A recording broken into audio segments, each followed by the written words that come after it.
नमस्कार। Iran Israel की जंग बढ़ती ही जा रही है, लेकिन इन दो देशों की लड़ाई के बीच भारत की भी चिंता बढ़ गई है, क्योंकि यहाँ कई भारतीय फंसे हुए हैं।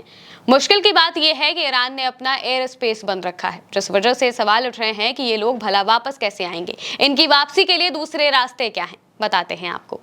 ईरान में 1500 स्टूडेंट सहित लगभग 10,000 इंडियंस फंसे हुए हैं।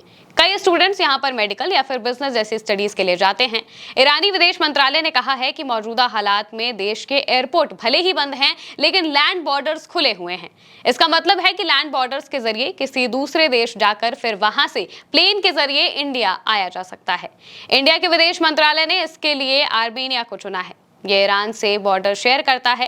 भारतीय विदेश मंत्रालय ने कहा है कि कुछ भारतीय नागरिकों को आर्मेनिया बॉर्डर के रास्ते देश से बाहर निकाला गया है। इसके अलावा राजधानी तेहरान से भी भारतीय छात्रों को सुरक्षित जगहों पर भेज दिया गया है।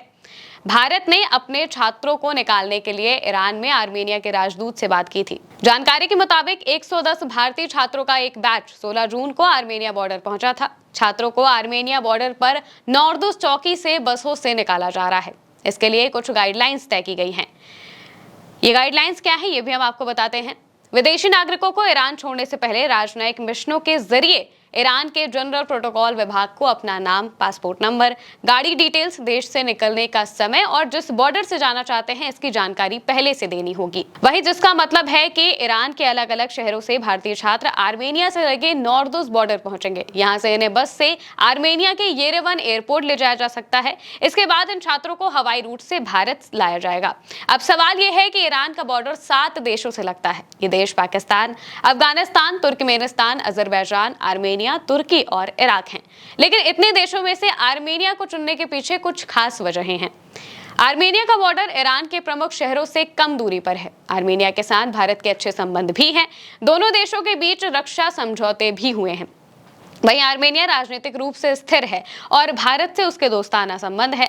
वहां से फ्लाइट ऑपरेशन भी तेजी से संभव है, क्योंकि येरेवन एयरपोर्ट पूरी तरह से चालू है, यानी कि वहां पर शांति बनी हुई है।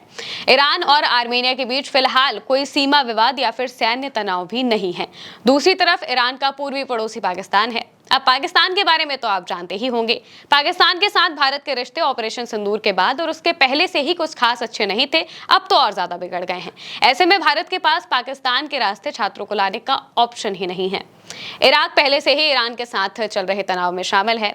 कई बार इजराइल ने इराक में भी ईरानी ठिकानों को निशाना बनाया है, इसलिए वहां से गुजरना खतरे से भरा हो सकता था। हाल ही में ऑपरेशन सिंदूर के दौरान अजरबैजान खुलकर पाकिस्तान के समर्थन में आया था। उसने भारत की कार्रवाई की निंदा भी की थी। ऐसे में भारत उसकी मदद नहीं लेगा। वहीं अगर तुर्की की बात करें तो तुर्की भले ही स्थिर देश है, लेकिन ईरान से सड़क के जरिए वहां तक पहुंचना काफी लंबा है।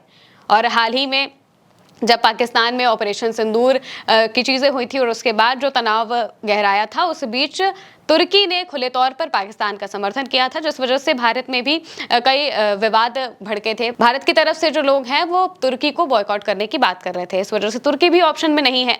हाल ही में भारत और तुर्की के बीच तनातनी देखने को मिली ही थी। ऐसे में आर्मेनिया सबसे अच्छा ऑप्शन है। ये भी सवाल आता है कि ईरान से भारतीय छात्रों को सीधे क्यों नहीं लाया जा रहा है, यानी कि उन्हें अपने जहाज भेजकर एयरलिफ्ट क्यों नहीं किया जा रहा है।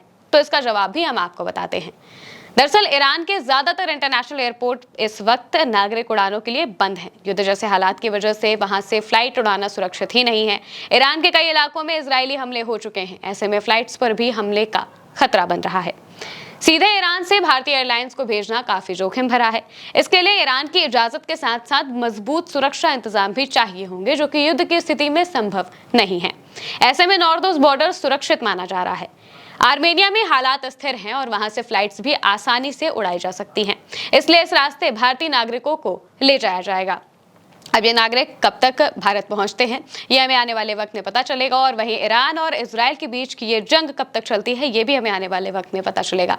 इस पूरे मसले से जुड़ी जो भी अपडेट्स हैं वो हम आप तक पहुंचा रहे हैं। मेरे साथ इस वीडियो में फिलहाल इतना ही। मैं हूं महिमा और आप देखते रहिए उल्टा चश्मा यूसी।